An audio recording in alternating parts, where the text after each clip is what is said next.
Este ejército que ves, vago al hielo y al calor, la república mejor y más política es del mundo, en el que nadie espere que ser preferido pueda por la nobleza que hereda, sino por la que él adquiere, porque aquí a la sangre excede el lugar que uno se hace, y sin mirar cómo nace, se mira cómo procede.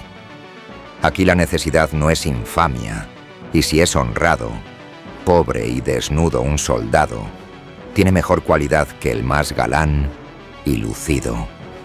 Porque aquí a lo que sospecho no adorna el vestido al pecho, que el pecho adorna al vestido. Y así de modestia llenos a los más viejos verás, tratando de ser lo más y aparentar lo menos.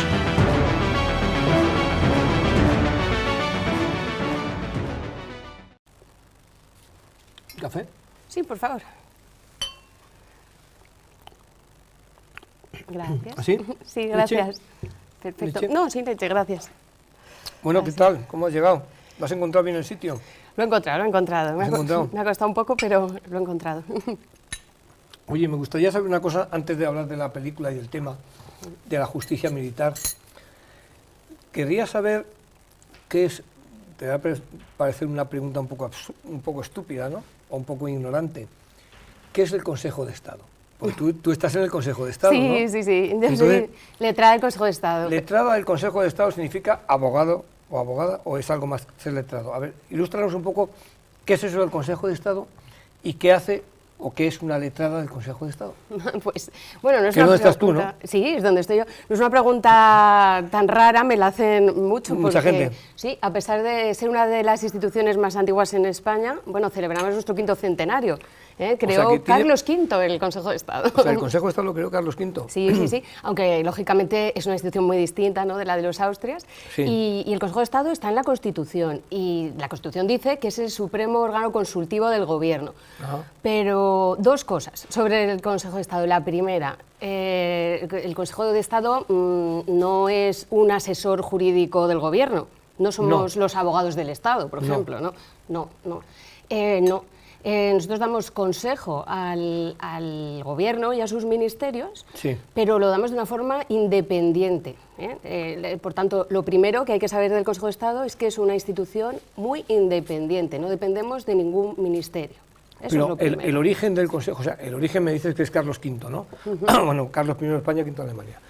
Pero ¿cuál es el objetivo, o sea, por qué se crea el Consejo de Estado? Pues se crea el Consejo de Estado porque el rey, el emperador Carlos V, necesita consejos. La administración española de los Austrias era muy complicada. Había muchísimos consejos, muchísimas instituciones distintas, y entonces un cardenal, Cardenal Gattinara, le dice a Carlos V, emperador, tienes que tener un consejo que esté por encima de los demás, que ordene los asuntos fundamentales de Estado, que en aquel tiempo eran las relaciones entre Estados, ¿no? Entre las alianzas matrimoniales, la guerra también, ¿no? De todas esas cuestiones. Todos los asuntos de Estado, ¿no? De Estado de importancia.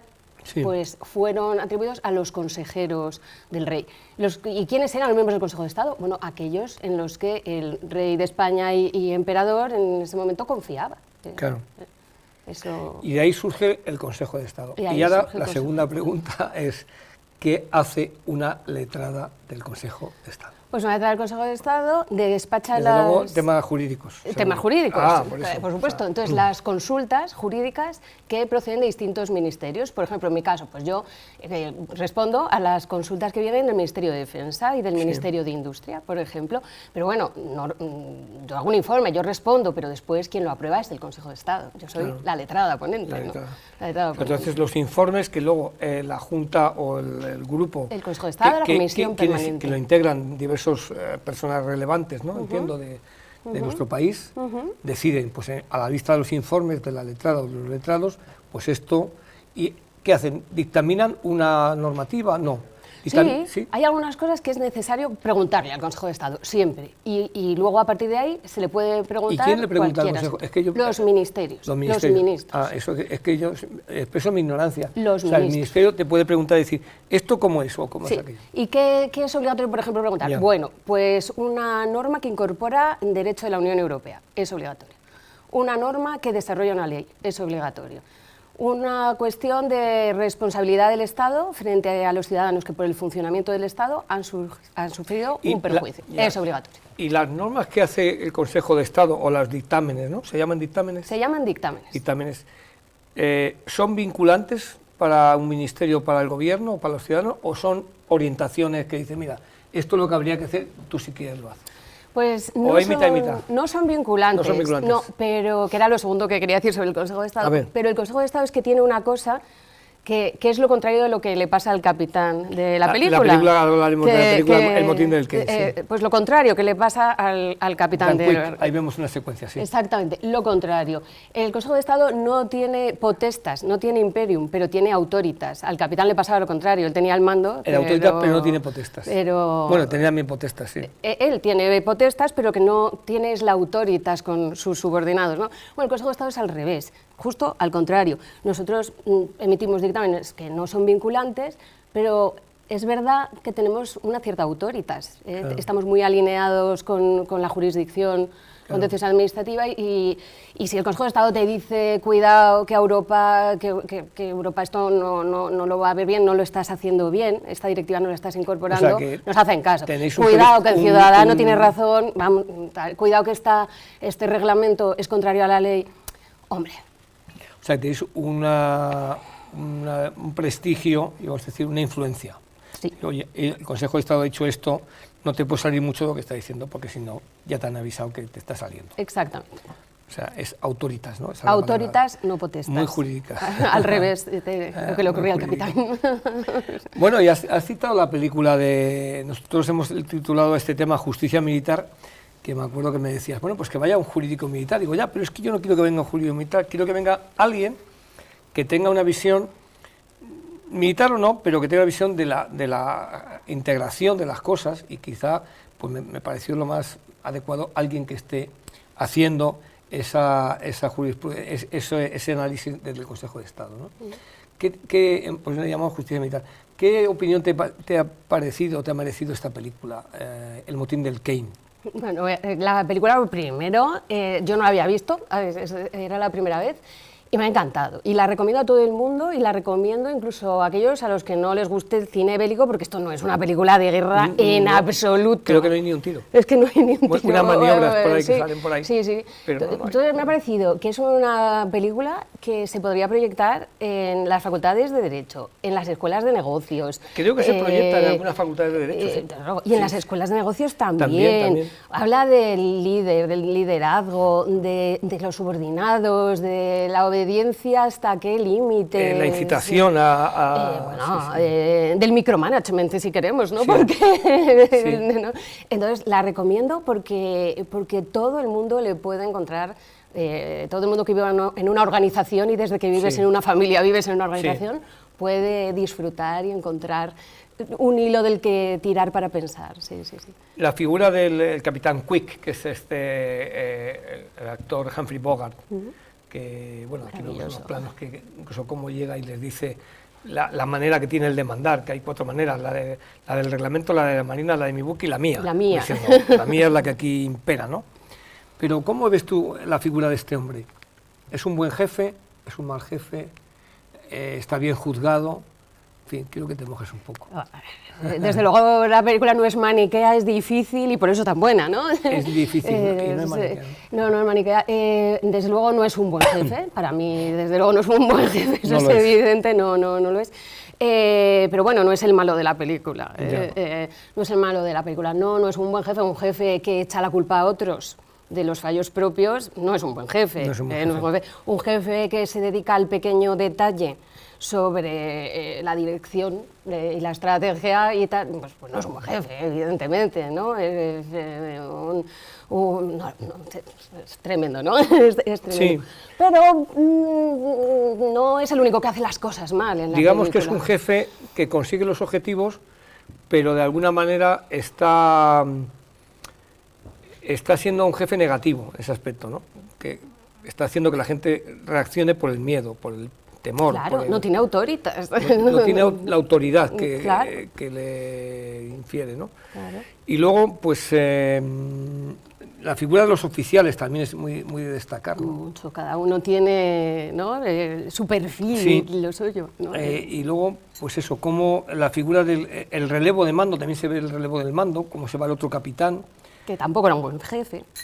Y que tampoco era un buen jefe, no. Pero que era un jefe más tropero, ¿no? Parece, más de, como dice, la bañera del Kane, ¿no? Le llama la bañera al buque. Sí. Pues es un buque antiguo, es un buque que ya no es un acorazado, no es un portaaviones. Con un jefe cansado y unos hombres cansados también, ¿no? Un poco, eso pasa mucho en las organizaciones y en la administración civil también. ¿También? También, ¿no? El relevo tiene que existir, ¿no? El relevo tiene que existir. El relevo tiene que existir, sí. Y el primer capitán del Kane lo refleja sabe. Bien, sí. Pero por eso te digo que cuando estáis en el Consejo de Estado, pues, tiene mucha similitud. Vosotros estáis, pero hay gente que va y viene, ¿no? En ese Consejo de Estado, por ejemplo, hay figuras militares que son el GEMAD, que cuando están activos está ahí. Pero siempre está el GEMAD, la institución está la institución, no la persona, ¿no? Lo que quería decir, bueno, nosotros primero tenemos lo bueno de la permanencia, ¿no? Los consejeros de Estado no se jubilan nunca, o sea, su cargo es vitalicio. Sí. Que solamente el Tribunal Supremo de los Estados Unidos es una organización que tenga ¿Quiénes son los consejeros de Estado? O sea, los consejeros son los que están... Ah, bueno, pero te refieres a los organismos. Los consejeros permanentes, pero luego el Pleno, los consejeros que integran la Comisión Permanente son vitalicios, y luego el Pleno, bueno, en el Pleno están representadas una serie de instituciones, por ejemplo, pues el jefe de Estado Mayor de la Defensa. ¿Y los consejeros permanentes que decías, por ejemplo, quiénes son? Los consejeros permanentes son elegidos entre una serie de categorías. Antiguos presidentes del gobierno. Y suelen ser... expresidentes. Más que expresidentes, exministros, por ejemplo. O sea, que son elegidos y ya son permanentes. Sí. Vitalicios. Diplomáticos, sí, vitalicios. ¿Por qué? Para garantizar lo que caracteriza al Consejo de Estado, la independencia. Tú llegas ahí y ya no le debes nada a nadie, ni tienes que... Eso claro. es lo que te permite emitir un juicio verdaderamente independiente, sí. ¿no? La gente a veces dice, ¿se habrá politizado? Bueno, pero yo de verdad, esto es completamente cierto, sí. He oído a un liberal de pura cepa defender que había que proteger la industria, el carbón y cómo desmantelábamos la industria del carbón. Y a un socialdemócrata y decir lo contrario, ¿no? Decir lo contrario. O sea, ser libres en su... Y eso es una riqueza institucional y democrática espectacular, que no existe casi en ningún sitio. Sí. Entonces, lo contrario de la película, donde la jerarquía es fundamental. Nosotros somos libres, no tenemos una dependencia jerárquica. Los oficiales de nuestra película tenían una dependencia jerárquica. Pero también es verdad que el ejército, las Fuerzas Armadas, la Marina, la Armada, se basa en una serie de formas de actuación, y una de ellas es la jerarquía, igual que la disciplina o la lealtad, no confundiendo con el servilismo, ¿no? Entonces, si tú quitas la jerarquía, probablemente no sería un ejército, sería una muchedumbre. Absolutamente. Y aquí, por ejemplo, la película trata un poco ese ataque desde abajo a la jerarquía, aduciendo falta de operatividad, incapacidad para ejercer el mando, que eso plantea unas dudas muy razonables en muchos aspectos, porque claro, ¿dónde está el límite? ¿Dónde está el límite de lo que es un buen jefe, un jefe operativo, un buen jefe pero antipático, un buen jefe que es operativo, es neutro, o un buen jefe que consigue las cosas pero es un déspota? O sea, hay tanto nivel de graduación que puedes irte a cualquiera de esos estadios. Claro. Y entonces decir, en esta película nos aparece un capitán que es el Quick, Humphrey Bogart, que manda, y como dices tú muy bien, se fijan los pequeños detalles, que si este lleva la camisa por fuera, que si esto no sé qué, que si incluso no confía en la escena de las fresas, cuando empieza a contar los que ya... No lo vamos a destripar, que es muy buena la escena. Bueno, pero la puedes contar. O sea, como él se fijan los pequeños detalles y piensa que le están como persiguiendo. El hecho de las canicas, que saben mucho, esas canicas que están moviendo las manos. O sea, tiene sus manías. Es tremendo. Pero bueno, yo en una organización, o como servidora pública civil, no militar, pero... Pero es normal que tu jefe pueda tener su manía. Por supuesto, tú no sabes qué jefe te va a tocar y... Salía a cena de las canicas, que está ahí con las canicas. Muy nervioso. Muy nervioso. Y eso nos puede pasar a todos, en la empresa privada, en la administración civil y en el ejército. Y tú tienes el jefe que te toca. El que te toca. El que te toca. Y tú tienes que hacer lo mejor con las cartas que te han tocado, que es ese jefe. Y entonces, bueno, me gusta mucho por eso la escena en la que, bueno, ha metido la pata, ¿no? Y habla de la lealtad constructiva, ¿no? La lealtad constructiva. Y es verdad que sí. Y entonces él se equivoca y él, bueno, pues una lealtad constructiva les deja el hueco, el momento, la ventana de oportunidad de decirle, pues mira, lo has hecho mal, no nos gusta, como esto está mal. Se abre la ventana y los oficiales no aprovechan la verdad. Entonces, tú tienes el jefe que te toca, pero tu organización tiene que conseguir un fin y tú tienes que tienes que desarrollar esa lealtad constructiva también. Claro, y la justicia militar, que es el tema de que hemos elegido, lo que aborda no es si el jefe es simpático, antipático, constructivo o destructivo, sino si ha habido un motín, si ha habido una rebelión, si ha habido una falta de disciplina, porque va a datos y hechos, ¿no? Y eso es muy difícil saber si tú no has estado allí, ¿no? Cuando el tribunal no estaba allí, y la jurisdicción militar, y también nosotros en el Consejo de Estado, cuando vemos algún asunto, pues muchas veces lo que tú primero te planteas es, venga, aquí hay algo que transgrede la ley o hay una mala relación personal. ¿Qué hay, no? Al final tienes que preguntarte se junta eso. La parte de la relación personal con la... O sea, se mezcla lo personal con lo oficial, lo institucional. Bueno, a veces aquí en la película sí. Aquí sí, y en la realidad también. No puedes separarlo, y es ese trabajo del tribunal y de la justicia, precisamente, ¿no? El de desgranar dónde empieza una cosa, dónde termina la anterior, ¿no? Y es muy difícil. Es muy difícil, es muy difícil. Muy difícil, sí. ¿Dónde está el límite? Porque además nuestro, bueno, derecho, por supuesto, debates hemos tenido desde el siglo XIX y hoy en el Estado actual democrático.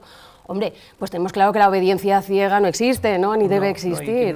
No tiene unos límites. La obediencia tiene unos límites antes de ser ciega, ¿no? Claro, es que casi hay no una obediencia de vida, una desobediencia de vida, si tenés la jurisprudencia del Tribunal Supremo, ¿no? Pero esos límites están en la Constitución, o sea, no hay delito si no obedeces una norma inconstitucional, incluso en la ley ordinaria. Pero un estado de necesidad como el de la película, o sea, no hablamos de que el capitán violase las leyes de la guerra, hablamos de que daba una orden, bueno, que ponía en peligro ese límite ni siquiera lo tenemos contemplado. Quiero decir con esto que una situación así se puede dar también hoy, ¿no? Se puede hoy en día, ¿no? Que se puede, decir, en cualquier organización se puede. Que haya gente que quiera ocultar sus discapacidades o su falta de operatividad, echándole la culpa a otros o quieren obediencia tan ciega para que esa obediencia ciega tape sus carencias, ¿no? Y eso pasa, eso es difícil. Y eso es difícil, eso es difícil. Sí. Y luego te quería preguntar también ha dicho los oficiales, esos que están asentados con él, que luego van a ir a declarar.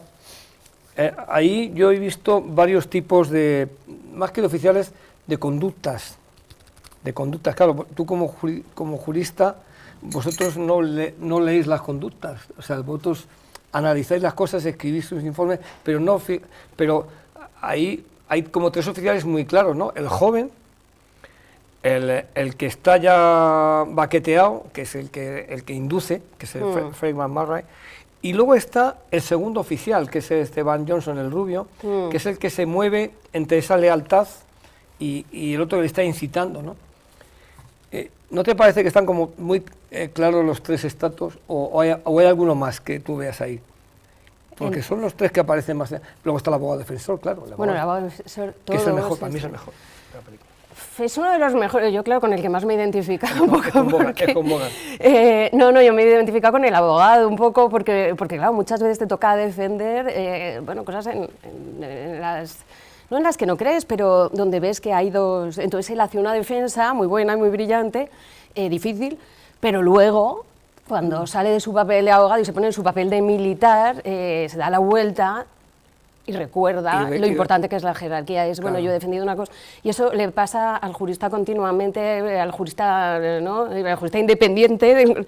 Tú escribes algo, un dictamen, y sabes que tienes que escribir eso, pero luego te daría ganas de levantar el teléfono y decir, esto, no. Esto es lo que se pone en un dictamen, esto es así en derecho, esto es así, pero oiga, haga las cosas bien, lo que llamáis el espíritu de la ley. Eso es lo que se llama cuando dice, pone esto, pero lo que se está diciendo aquí es que... ¿O no? No, es eso. No, estás vinculado por la ley y su espíritu. No, pues que muchas veces dices, vale, usted tiene razón, pero te darían ganas de poder hacer como el abogado y levantar el teléfono y decir, pero lo que ha hecho mal y por lo que se le ha montado este lío ha sido A, B y C y D, que no es exactamente lo que me preguntan, pero si yo se lo pudiera decir, ¿no? Entonces, por ejemplo, ¿para ti el capitán es un buen jefe? ¿El capitán Quick? No. No. Vale. Fatal, que no me toque. El segundo oficial no te toque nunca, ¿no? No, que no me toque nunca. Para mí el segundo oficial tiene un papelón, ¿no? Tiene un papelón porque tiene que lidiar con uno que está como una regadera, en parte, y con todos los que están debajo que están... Claro, y en una situación concreta... De guerra. Límite, ¿no? Y entonces, bueno, yo empatizo un poco también. Ya con el segundo, ¿verdad? Con el segundo es un valiente y es responsable de lo que ha hecho y ya está. Fíjate que esta película, cuando se fue a rodar, la Armada norteamericana puso 20.000 pegas. Ay, ¿por qué? Pues puso 20.000 pegas porque decía que primero que no se pusiese, además ordenó que se pusiese un cartel al principio que dice que nunca ha habido un motín en la Armada de los Estados Unidos. Porque no querían bajo ningún concepto algo que dañase la imagen de la Armada. Y esto procedía de un libro, creo que era Walk, que había hecho un libro sobre el motín del Kane y hablaba de un barco de 3 chimeneas, que no sé qué, tal, y que hay un cierto amotinamiento. Mitad verdad, mitad tal. Pero la Armada dejó claro que no quería que esa. Y luego, la otra cosa es que, claro, los oficiales que se figuran aquí, pues uno es de carrera, que es el capitán Quick, que es Humphrey Bogart. Luego está el primer oficial, que es Van Johnson, que es el que se ve un poco como un sándwich. Y luego está el chico que llega nuevo, el jovencito, que es un recién llegado, que va como una unidad de segunda, ¿no?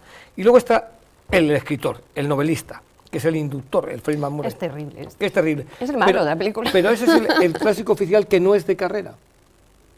Entonces, en el juicio sale, ahí está la escena, estamos viendo cuando él dice cómo quiere mandar, que el abogado defensor le dicen, ¿qué hacían ustedes hace 10 o 15 años cuando ustedes estaban en las universidades? Pues el capitán Quick estaba por los mares dando seguridad. Entonces viene a hacer una especie como de relato. Dice, este hombre a lo mejor ha cometido fallos, pero ahora mismo ha estado dando seguridad a este país. O sea, ahí hay como varias versiones de una misma cosa. Entonces, esta película, bueno, tuvo quizás su mejor virtud es la banda sonora, que creo que está muy cotizada. Ronda los 100.000 euros, el disco original de vinilo, ¿no? Y luego, pues, que yo creo que plantea, como hablábamos otro día antes de esta entrevista, de esta charla, que es la soledad del jefe, la soledad del mando, y la soledad en el mando, es decir, al final el mando tiene que tomar decisiones, y claro, eso es, yo creo que es quizá el más importante es el segundo oficial, el que tiene que tomar la decisión de decir, me amotino, no me amotino. No. Por eso es, para mí el héroe de la película es él. El héroe de la película. Absolutamente es él. Y no hay ni un tiro en la película. No hay un disparo. Bueno, una de las maniobras, cuando pisa la marca amarilla esa, o el humo amarillo. Pero no es una película, o sea, no es una película de guerra para mí. No, en absoluto, es una película en la guerra. En la guerra, pero no de guerra. No, habla de las organizaciones, del liderazgo, del valor, de la cobardía, de muchísimas cosas. Por eso la recomendaría tanto. ¿Cuál es la escena que te gusta a ti más de esta película? Ahora que lo has visto, dices, yo me quedo, o las escenas que tú dirías. ¿O qué más me ha gustado mucho, no sé, lo he dicho ya, ¿no? la de la alta constructiva, un poco por el concepto de lealtad constructiva me ha gustado mucho, la verdad, no sé, hay muchas escenas muy buenas. También bueno, por hablar del jovencito que casi no hemos hablado, me gusta cuando él se sugiere en la película que puede ser un enchufado, ¿no? Y que puede conseguir un destino mejor, y él dice, no, me quedo aquí, le da un poco de vergüenza y tal. Bueno, la evolución del personaje, no es una escena, pero bueno, es la evolución del personaje del jovencito, también me ha gustado también me ha gustado mucho. El juicio, lógicamente, el me juicio ha encantado. tiene esa rapidez que tienen los americanos para contar las cosas, ¿no? Sí, sí. Y los abogados, como es casi un espectáculo, ¿no? El juicio. Aquí vemos a Van Johnson, que tiene una cicatriz aquí. Es un actor que tuvo un accidente de coche muy fuerte y quedó casi desfigurado. Y le tuvieron que se aprecia la cicatriz.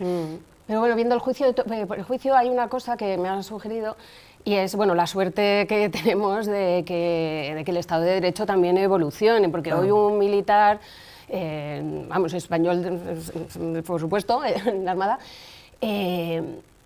o sea, tiene más canales para defender sus derechos y cómo tienen que ser las cosas, y que la arbitrariedad de los mandos está mucho más limitada, ¿no? Y entonces en el juicio, pues cuando quieren contar alguna cosa del capitán, es que enseguida, no, dice el fiscal, no, es que eso es atentar contra la dignidad de un mando y cuidaditos, hay cosas como que no se pueden preguntar, que no se pueden decir, entonces, bueno, la arbitrariedad posible de los mandos cada vez está más acotada, más controlada, más limitada, y eso es abundar en la democracia, y es lo que tenemos, unas Fuerzas Armadas súper democráticas, como no puede ser de otra manera, ¿no? Pero exquisitas en ahí has puesto el dedo en la llaga, porque precisamente esta película tiene la visión de la Segunda Guerra Mundial, en la que existían esas arbitrariedades, hablamos de millones de muertos, y que, bueno, pues las cosas se solucionaban de otra manera. Hoy en día, esta metodología, ni un capitán llegaría a ser así, ni un jefe de ni habría eso, porque hay unos, pues que será lo que ha dicho la sociedad democrática, la que hace que la justicia, de hecho la justicia, tú lo sabes mejor que yo, el Código de Justicia Militar se sacó estaba como aparte y luego ya está dentro de lo que es el cuerpo común de la justicia, con lo cual ya no hay una parte específica para los militares. Bueno, tenemos un Código Penal militar, pero es cierto que muchos delitos que antes eran delitos militares, pues han ido extrayéndose de ahí y nos hemos ido depurando y quedándonos con lo que verdaderamente tiene que ser específico, tiene que ser militar. Las faltas o delitos específicos. Pero cuando no, había muchas cosas que ya no estaba justificado que estuvieran ahí. Entonces, nosotros tenemos unas Fuerzas Armadas magníficas, sino que la democracia... Por lo que me corresponde a mí, muchas gracias, que yo estoy retirado. Pero también es verdad que el ejército ha cambiado mucho en 30 años. Yo creo que el cambio ha sido mucho más exponencial en los últimos 25 o 30 años que a lo mejor en el siglo XX. Que sí, que también tuvo su evolución, pero la parte digital ha hecho que por necesidad tengas que ya trabajar digitalmente, la parte de interoperabilidad, que tengas que interoperar con otros ejércitos, ya se ha roto el concepto del cuartel como lugar en el que yo estoy todo el día metido, sino que estoy todo el día saliendo, un ejército expedicionario. Y luego lo que plantea esta película, que a mí, por eso que hablaba contigo el otro día, es el mando, y el mando ya no solamente es yo ordeno, venga, tú a guisar y tú, no, el mando, oye, vamos a hacer esto, y no digo que consulte, pero sí tiene que conocer muy bien la unidad, las capacidades, y ser consciente de que a lo mejor puede meter la pata. Entonces, por eso tiene que tener unos buenos subordinados que le digan, oye, que sepas que has dado esta orden, pero si se hace esto y esto, va a pasar esto y esto y esto. Claro que sí. Entonces, esos cortes que le dice, no hable, no diga, no tal, eso es muy de los años 50, 60, yo diría que hasta 70, 80. Hoy en día no se manda así. No tiene nada que ver, y a todos los que nos vean me gustaría decirles esto, ¿no? Que las Fuerzas Armadas no tienen nada que ver con lo que nos muestran las películas de los años 50. Pero sí nos muestran, por ejemplo, esta secuencia que llega el medio borracho, el jurídico, que ha hecho lo contrario de lo que le pide su razón, ¿no? Ha defendido a uno que no quería defender y encima ha ganado, ¿no? O sea, y la secuencia final, que es buenísima, ¿no? Ese aspecto. Oye, pues para finalizar, un apunte de la justicia militar y el motín del Key. Un titular de prensa que quieras tú decir. Un titular de... Venga, o lo que tú quieras, lo que quiera decir Rocío Tarlea Jiménez, ¿no? ¿Qué dirías al que no haya visto esta película? No haya visto esta película. Yo sé, pues... diría, si... A un marciano. A un marciano. Le vas a decir, oye, ve esta película porque vas a caer aquí, ¿qué? A un marciano le diría, si tienes que obedecer, sé leal a tu institución. Leal no es obediencia ciega, sería... O sea, sé leal a tu institución.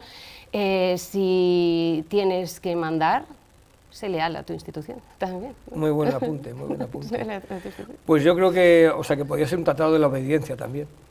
Hasta dónde llega la obediencia y hasta dónde no puede llegar la obediencia, ¿no? Sí, absolutamente, absolutamente. Un estado de necesidad, eso para los juristas, sí, lo podríamos prever de modo general, ¿no? Es un tema para tratar. Es un tema para tratar. Pero para ti esta película es de Cineforum y es de universidad. Para mí sí, y de escuela de negocios. De escuela de negocios. De escuela de negocios. Sí. Hombre, micromanagement del capitán, los estilos de liderazgo. Los estilos de mando. Hombre, los estilos de mando.